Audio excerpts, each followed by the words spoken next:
Bom, eu quero começar trazendo aqui uma coluna que eu reparei do Tiago Amparo, onde ele fala sobre o que aconteceu na Baixada Santista.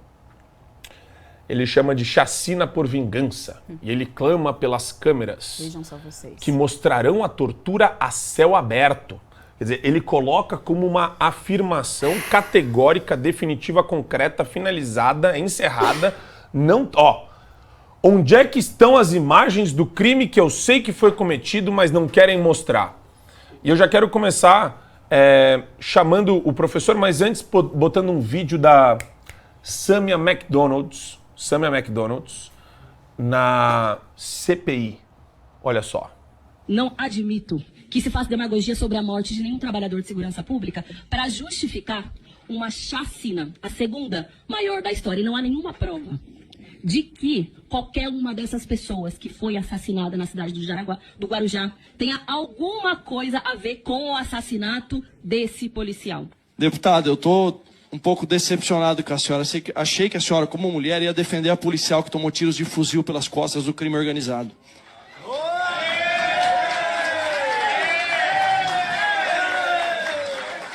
Eu achei que a senhora fosse defender.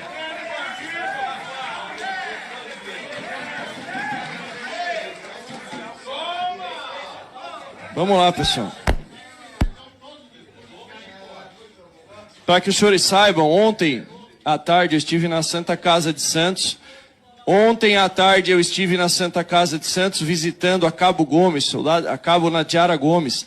Graças a Deus, e não tem outra afirmação que não seja essa, ela sofreu 7 disparos de fuzil, uma arma de guerra, atingida pelas costas covardemente por 4 indivíduos do crime organizado.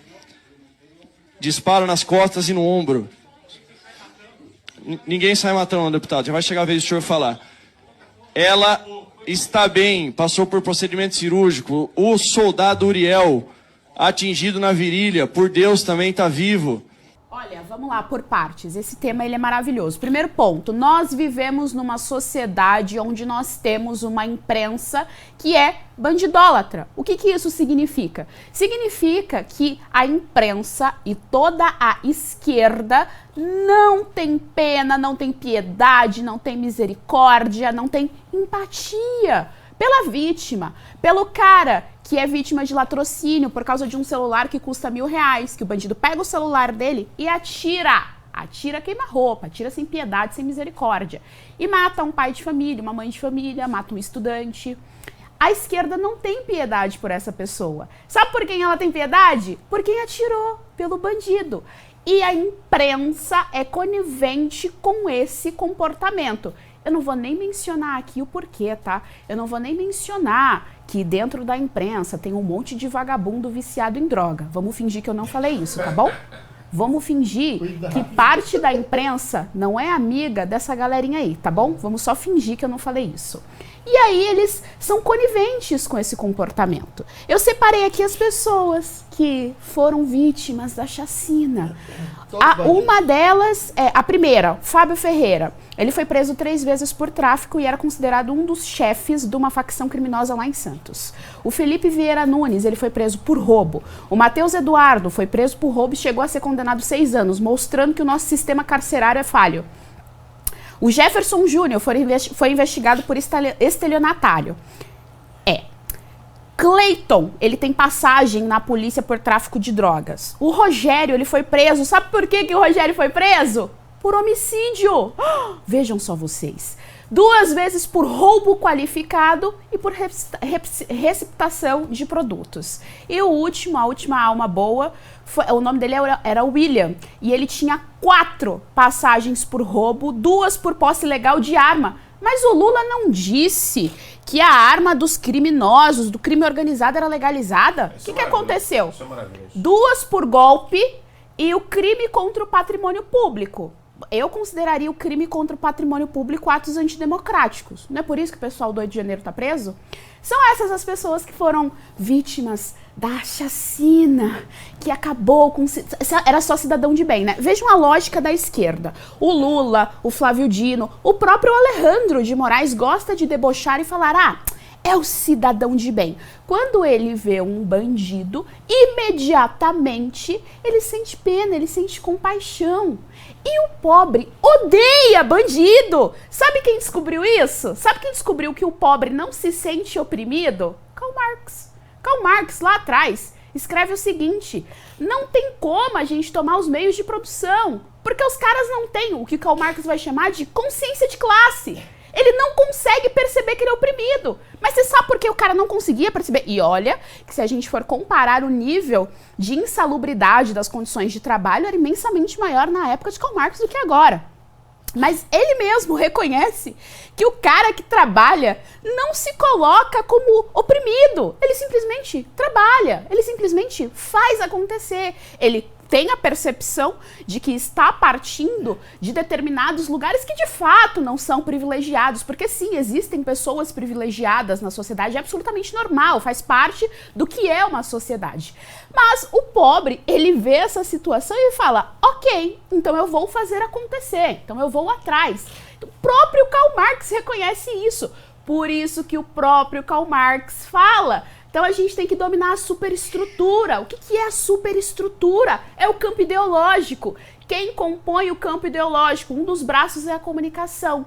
Então vamos entrar pela comunicação. Karl Marx lá atrás já estava falando de guerra cultural. Claro, depois com os Fabianos, Sociedade Fabiana, depois com Gramsci, depois com a própria Escola de Frankfurt. Isso vai se alargando muito mais e eles vão aprimorando a técnica. Mas lá atrás a gente já sabia que tinha que usar a comunicação. Ou seja, o que os esquerdistas fazem é o seguinte: a realidade não dá conta da teoria marxista, ou seja, não encaixa.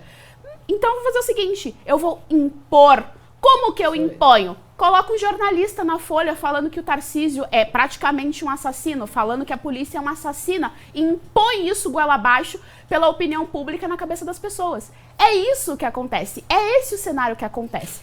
Quando a gente critica aqui o Tarcísio, exato, que a população pense como eles, como eles querem, iluminada e meus amores, excelente, que é uma elite. Quando a gente critica o Tarcísio, não, deixa eu falar minha crítica vai lá, do Tarcísio. vai, por favor. Quando a gente critica o Tarcísio, não é porque nós estamos com picuinha, sei lá, com ressentimento. Sabe, porque a gente quer que ele ganhe. É fácil da guerra Não ganha, é nada disso. ganha a batalha. Cara, pelo amor de Deus, é porque a gente Sim. tem embasamento teórico, é porque a gente viu na prática, é porque os caras dominam E outra por coisa, isso. eu vou falar uma coisa pra vocês.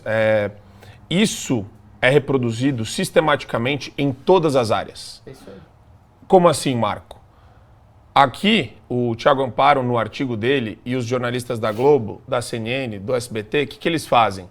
Eles vão na mamãe do bandido, ou em algum parente, ou em alguém da comunidade, botam o microfone na boca da pessoa e falam: e aí? E essa polícia, hein? Essa pessoa, ou ela é refém dos bandidos que dominam a comunidade, né, do tráfico, do crime organizado, ou ela tem medo, né, de criticar, porque ela não pode criticar. Ela pode ser assassinada pelo crime organizado. Qual é a tendência de 99% das pessoas que recebem um microfone na cara, sendo que tem um monte de traficante que amanhã mata a família inteira dessa pessoa. Some com ela, evapora com ela do mapa. Não, realmente a polícia abusou aqui totalmente, eles atiraram pra tudo que é lado, morreu inocente. A pessoa faz esse discurso, já está implantado na cabeça das pessoas. Isso acontece com invasão de propriedade também.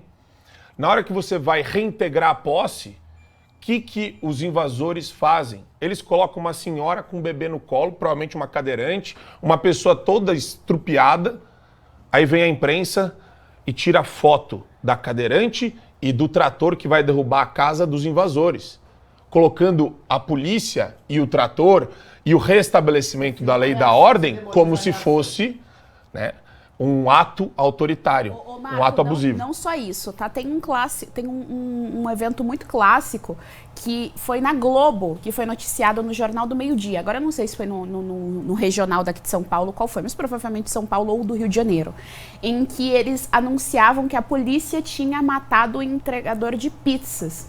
E a foto era cortada. Por que a foto era cortada? Porque o suposto entregador de pizzas estava segurando um baita de um fuzil.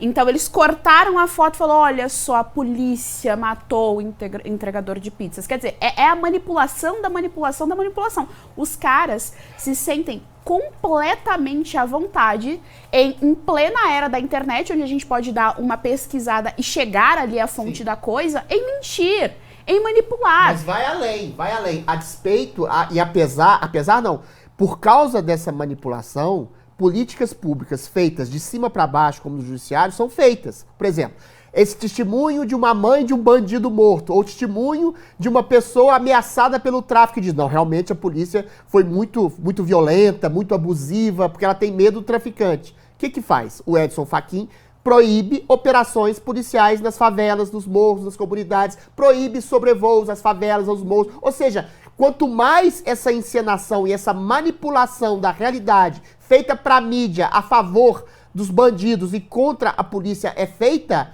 mais o judiciário, olha só, o fio de novelo, o judiciário, que é sobretudo colocado lá pelos 14 anos do governo Lula petista, ou seja, tem uma percepção progressista, esquerdista, marxista da sociedade, cria essa superestrutura e faz ações contra a polícia, para inibir a ação da polícia e reverberar e ampliar ainda mais a ação do narcotráfico, a ação desse Estado criminoso e narcotraficante. E, não por acaso, daqui a pouco a gente vai falar, agora estão querendo liberar praticamente, dar vazão ao tráfico, ao pequeno tráfico com porte de 60 gramas de maconha. Ou seja, tudo isso é uma avalanche contínua, constante, consequente dessa superestrutura que a Geisiane falou, desse marxismo entranhado em todas as áreas. Então é por isso que a gente alerta mais uma vez, governador Tarcísio Gomes de Freitas, se você não fizer uma guerra comunicacional dentro desse espírito de guerra cultural, não adianta ter uma boa gestão, inclusive de combate ao crime, porque eles vão inibir a sua ação de combate ao crime e depois vão te culpar pelos números do crime em São Paulo. E o Tiago da Folha fala que o candidato tido como moderado. Ou seja, o Tarcísio provavelmente deve estar tentando adotar aí essa postura mais moderada, mas veja, não adianta. Por mais moderado que você seja, sempre eles vão querer te tacar uma pecha em cima. Não adianta. Ou você se assume quem é, esclarece, ou você vai continuar tomando paulada. Porque o que a esquerda quer é extirpar a direita. Não existe moderação.